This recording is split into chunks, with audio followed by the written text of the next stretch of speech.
ಶುಭೋದಯ. ನನ್ನ ಹೆಸರು ಚಂದನ. ನಾನು 9ನೇ ತರಗತಿಯಲ್ಲಿ ವ್ಯಾಸಂಗ ಮಾಡುತ್ತಿದ್ದೇನೆ. ನನ್ನ ಶಾಲೆಯ ಹೆಸರು ಬಸವೇಶ್ವರ ಆಂಗ್ಲ ಪ್ರೌಢಶಾಲೆ.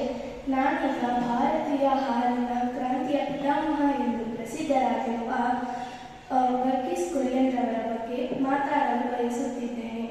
ಇವರು 1921 ನವೆಂಬರ್ 26ರಂದು ಕೇರಳದ ಕಲಿಕತ್ನಲ್ಲಿ ಜನಿಸಿದರು.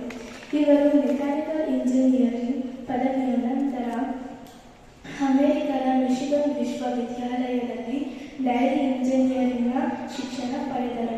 ಆ ಸಂದರ್ಭದಲ್ಲಿ ಒಂದು ಘಟನೆ ನಡೆಯಿತು. ಬ್ರಿಟಿಷ್ ಅಧಿಕಾರಿಯೊಬ್ಬ ವರ್ಗೀಸ್ ಅವರ ಮುಂದೆ ಬಂದು, ನೀವು ಕುಡಿಯುವ ಹಾಲು ಗಟಾರದ ನೀರಿಗೆ ಸಮಾನವಾಗಿರುತ್ತದೆ ಎಂದು ಲೇವಡಿ ಮಾಡಿದಾಗ ವರ್ಗೀಸ್ ಅವರು ಅದನ್ನೇ ಸವಾಲಾಗಿ ಸ್ವೀಕರಿಸಿ ನಂತರ ಭಾರತಕ್ಕೆ ವಾಪಸ್ ಬಂದು ಗುಜರಾತಿನ ಆನಂದ್ ಎಂಬ ಪಟ್ಟಣದಲ್ಲಿ ಒಂದು ಕಿರಿಯ ಹಾಲಿನ ಉತ್ಪಾದನಾ ಘಟಕದಲ್ಲಿ ಕೆಲಸ ಮಾಡಲು ಪ್ರಾರಂಭಿಸುತ್ತಾರೆ.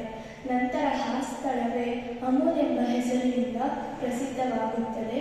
ವರ್ಗೀಸ್ ಅವರ ತಂತ್ರಜ್ಞಾನ ಮತ್ತು ನಿಷ್ಠೆಯಿಂದ ಅಮೂಲ್ ನಮ್ಮ ಭಾರತದಲ್ಲಷ್ಟೇ ಅಲ್ಲ, ಬೇರೆ ಬೇರೆ ದೇಶಗಳಲ್ಲೂ ಸಹ ಪ್ರಸಿದ್ಧವಾಗಿದೆ. ನಂತರ 1970ರಲ್ಲಿ ಆಪರೇಷನ್ ಫ್ಲಡ್ ಎಂಬ ಯೋಜನೆಯನ್ನು ಭಾರತದಲ್ಲಿ ತಂದರು. ಆಗ ಭಾರತವು ಹಾಲನ್ನು ಆಮದು ಮಾಡುವ ದೇಶದಿಂದ ಹಾಲನ್ನು ರಫ್ತು ಮಾಡುವ ದೇಶಕ್ಕೆ ಬದಲಾವಣೆಯಾಯಿತು. ಅವರಿಗೆ ಭಾರತದ ಅತ್ಯುನ್ನತ ಪ್ರಶಸ್ತಿಗಳಾದ ಪದ್ಮಶ್ರೀ, ಪದ್ಮಭೂಷಣ ಮತ್ತು ಪದ್ಮವಿಭೂಷಣ ಪ್ರಶಸ್ತಿಗಳು ದೊರೆತಿವೆ. ವರ್ಗೀಸ್ ಕುರಿಯನ್ ರವರು 2012ರ ಸೆಪ್ಟೆಂಬರ್ 9ರಂದು ನಿಧನರಾದರು. ಇವರ ಕಾರ್ಯಗಳು ಮತ್ತು ಕೊಡುಗೆಗಳು ನಮ್ಮ ಭಾರತದಲ್ಲೂ ಎಂದೆಂದಿಗೂ ಜೀವಂತವಾಗಿರುತ್ತದೆ. ಧನ್ಯವಾದಗಳು. ಶುಭೋದಯ. ನನ್ನ ಹೆಸರು ಚಂದನ. ನಾನು 9ನೇ ತರಗತಿಯಲ್ಲಿ ವ್ಯಾಸಂಗ ಮಾಡುತ್ತಿದ್ದೇನೆ.